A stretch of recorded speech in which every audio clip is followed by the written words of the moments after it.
Hi everyone and welcome to the latest monologue. Today I'm talking about poverty, and this is not just poverty in the sense we know it, that troubled state that everyone's trying to get away from. I'm talking about the mantra of poverty. And the mantra of poverty itself is as old as the world itself, human society. But the mantra of poverty is about 80 years old. And this is why.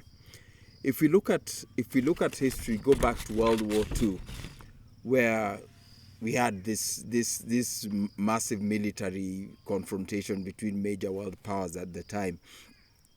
And when it ended, there was a lot of trauma, political as well. So there was a need, especially for the victorious powers, to make sure it doesn't happen again. So that's why they decided to form structures that will ensure two things: that Western political powers and military powers retain world dominance, and that this conflagration doesn't occur again between them, and also that other powers do not emerge, particularly from the client states, the colonies from where they took all these soldiers. So many soldiers in World War II are from Kenya, India, and Burma, many other colonies, and this exposed these colonials to the fact that the imperial powers had their weaknesses. The British soldiers could bleed and cry and die like everyone else, and they were afraid just like everyone else. They weren't the glorious people they put themselves out to be during colonialism. So back to the poverty.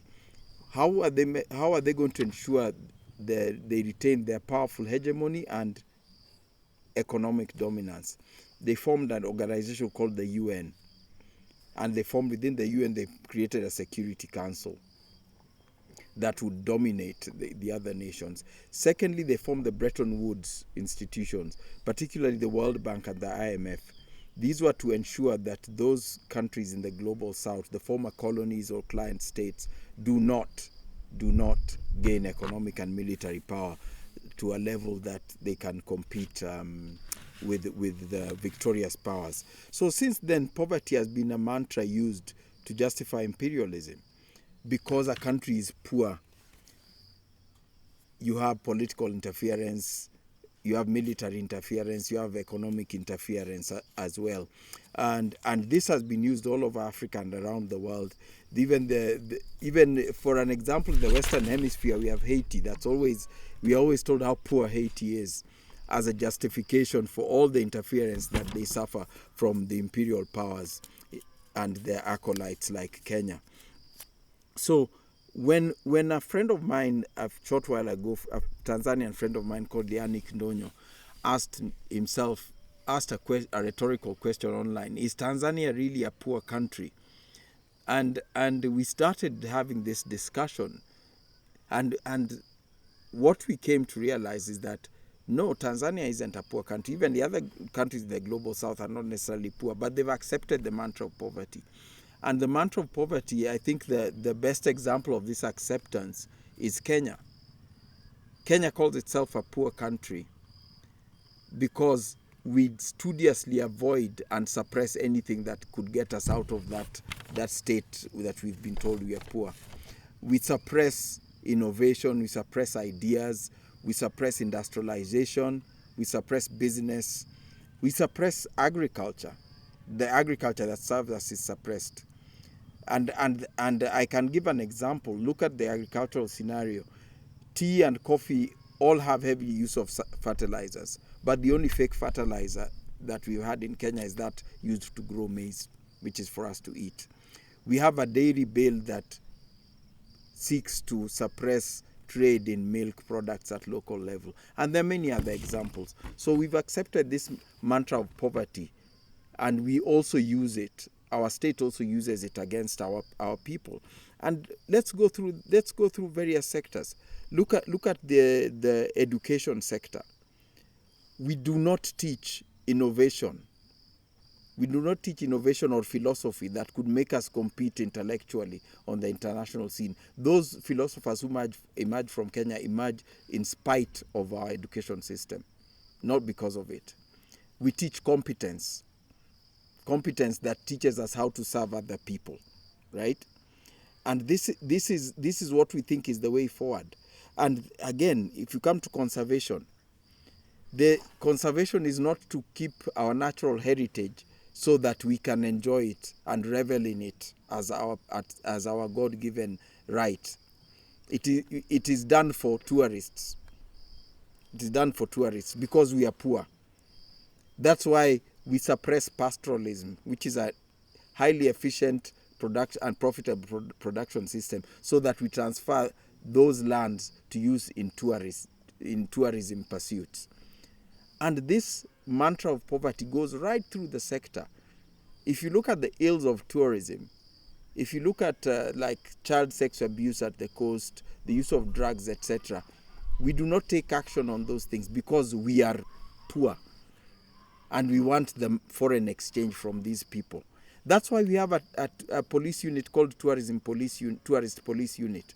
It's to make sure that any tourist that is guilty of some felony does not get prosecuted.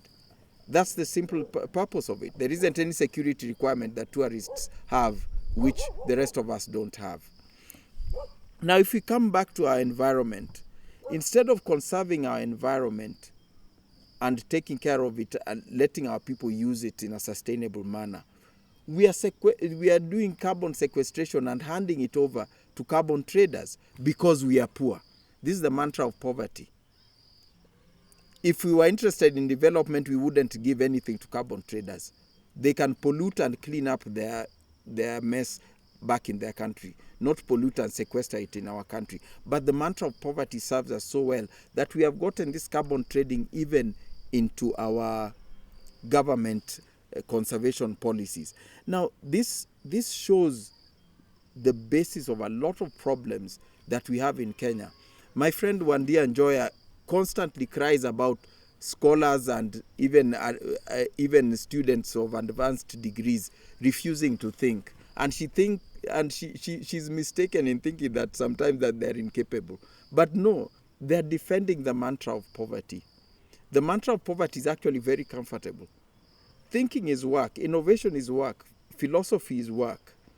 And if you try and make someone think when they had a lazy way through trying to come up with some project or research work that they think will serve government or will serve foreign donors or serve foreign interests, that's a lazy and easy way through, which he might get a job with an NGO or a foreign grant, but he won't develop anything or won't innovate anything. But it seems easy because he might get a big car and a big office and a big salary. And when you try and guide him away from that, or him or her away from that, you are creating a sort of uncomfortable situation for them. So there have been rebels against this.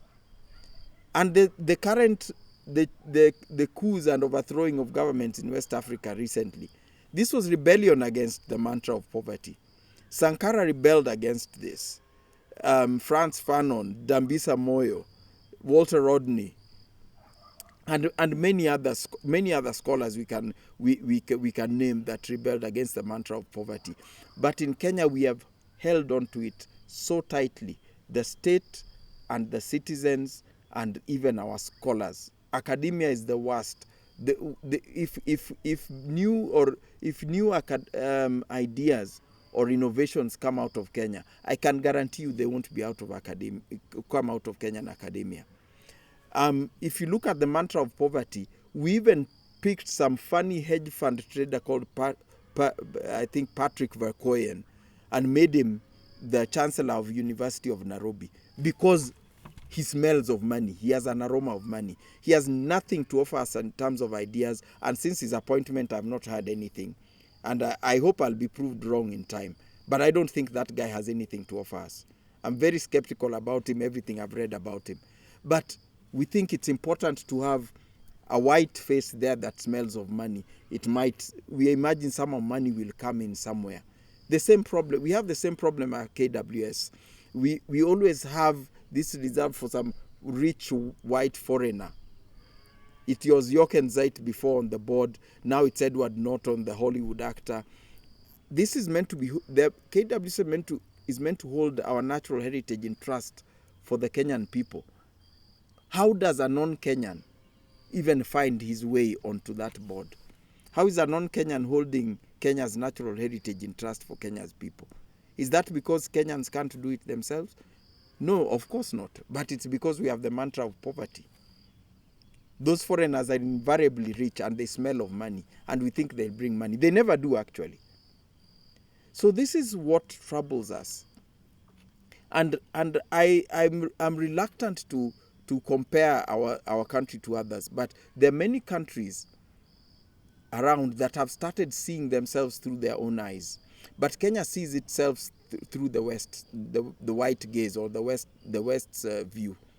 That's why instead of trying to step in and make a relationship with foreign governments, if we at all we are concerned about Haiti, we would try and relate with the Haitian people or their government, but we want to put ourselves in the position of enforcers of imperialism.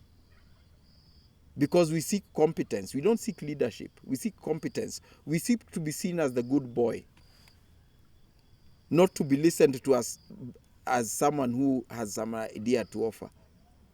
And this is a problem that you can smell right across all sectors in Kenya.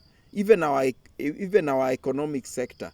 It's about what the IMF wants, what the World Bank wants, and these are IMF and World Bank are institutions expressly created to keep us poor.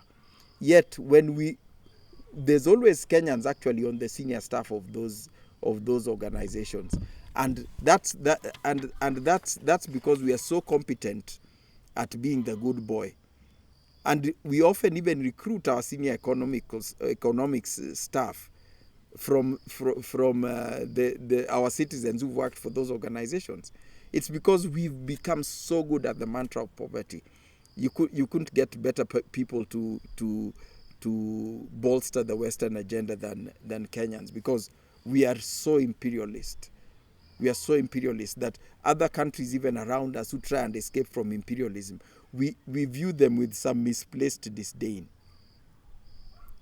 We think we are better than them. No, we are not. They've started their journey. We are still sitting down.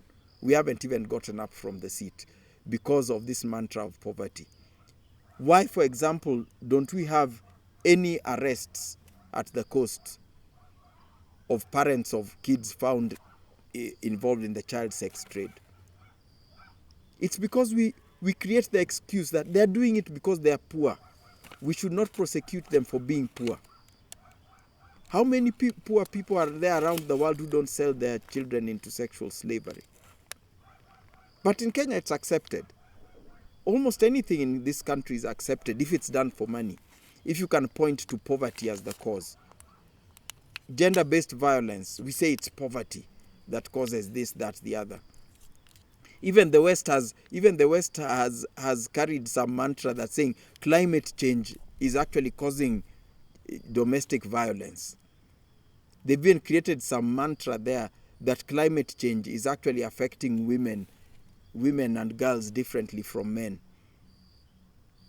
because they want to create this division within our society over even environmental issues, and we accept that. We have also all these gender practitioners who come in and get these grants that they want to give to further this baseless message. If, for example, women and girls who fetch water in these rural societies have to go further to fetch water because there's a drought, don't the men who have to herd animals have to go 50 kilometers instead away because of the drought? Don't they have a harder time? Is it that there are some sectors of the society that don't feel the heat of the sun, or don't feel the drought, or don't feel thirst? We must get ourselves together and get the fabric of our society back together. This fabric that they're working so hard to break apart in order to serve the cause of imperialism. Imperialism is on its deathbed and will never take us anywhere. I don't know why we are jumping on a sinking ship, but it's probably because of our poverty of ideas, our intellectual poverty. Kenyans, Africans, and people, whoever cares, reject the mantra of poverty. Reject the intellectual mantra of poverty, the poverty that's a commodity. And the next monologue will be about wealth and perceptions of wealth and how this is being used to suppress people, to express power that doesn't exist, and basically runs the fictitious economy, which we should be very careful of. But for now, let's reject the mantra mentality of poverty. Let's create, let's work, let's care for each other and our environment. The foreigners are not here to help us. They are here to take. And the sooner we realize that, the better for us.